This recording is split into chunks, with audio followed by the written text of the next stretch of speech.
Bonjour tout le monde, je m'appelle Lisa et je suis éducatrice spécialisée et intervenante en toxico et en santé mentale. Aujourd'hui, j'ai envie de vous parler de techniques d'intervention et plus précisément de celles mises sur pied par Redall et Weinman. Juste ici, un petit bémol, ils n'ont pas inventé la roue. Ils ont juste répertorié dans le fond les interventions que les gens faisaient déjà de prime abord de façon naturelle. C'est pas eux qui ont inventé l'humour, c'est pas eux qui ont inventé la diversion, c'est surtout pas eux qui ont inventé la contention physique. Donc, je vais faire ça en plusieurs petites parties pour que ce soit plus facile pour vous de les écouter jusqu'au bout, parce que je sais que les longues vidéos, c'est pas très populaire. En tout temps, il faut toujours vous assurer que l'intervention que vous allez choisir, la technique, c'est pas parce que je la présente ici qu'elle est nécessairement bonne pour votre jeune. Il faut toujours s'assurer que ça répond aux besoins du jeune, que ça va l'aider plus que lui nuire. Et il faut surtout pas oublier que la meilleure intervention, c'est d'avoir un lien significatif avec votre jeune. Donc, peu importe ce que vous allez faire, si vous n'avez pas un bon lien avec lui, ça risque de planter. Donc, ça commence. Donc, l'intervention par un signe. Ça, c'est super facile, tout le monde le fait. Ça, c'est l'intervention par un signe. Il y a deux sortes de signes.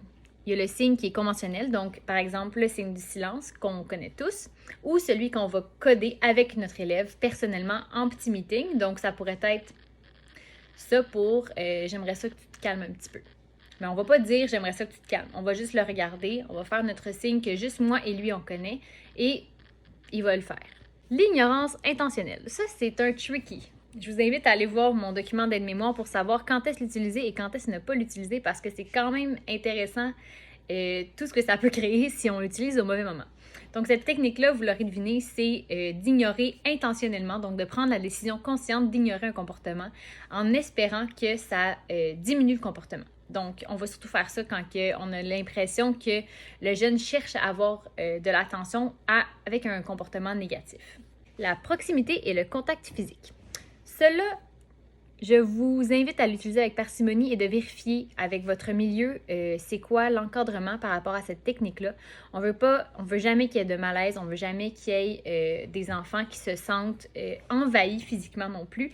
Et on veut toujours s'assurer du passé des élèves aussi. Parce qu'on ne va pas utiliser cette technique-là si le jeune a été victime d'abus sexuels, d'abus physiques. Donc, c'est soit de s'approcher d'un jeune pour avoir une espèce d'effet apaisant sur le jeune, sur son comportement, avec notre seule proximité physique, ou, par exemple, de mettre la main sur l'épaule du jeune. Dépendamment, vous êtes à quel niveau aussi, je pense que les sortes de contacts physiques peuvent varier. Ensuite, l'aide opportune et la participation émotive, c'est deux techniques qu'on va utiliser dans le fond pour aller soutenir le jeune dans son autonomie. L'aide opportune, c'est d'offrir un soutien à l'élève pendant une tâche qui est beaucoup trop challengeante, que c'est un défi beaucoup trop gros pour l'élève. Donc, on va aller le supporter et on va aller l'aider. Il va être en train de faire sa tâche et on va venir soutenir son autonomie. On fait ça pour éviter qu'il se désengage de la tâche en voyant que c'est une tâche qui est beaucoup trop difficile pour ses compétences actuelles.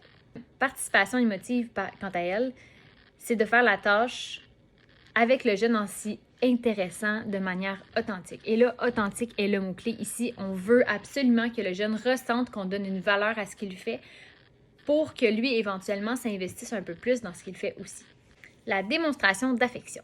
Ça, c'est de démontrer de manière authentique, ici encore, c'est un mot-clé, que l'élève a de la valeur à nos yeux. Donc, on peut le faire par de la valorisation, par des récompenses tangibles, par des récompenses non tangibles, par des compliments, par des questions sur sa vie.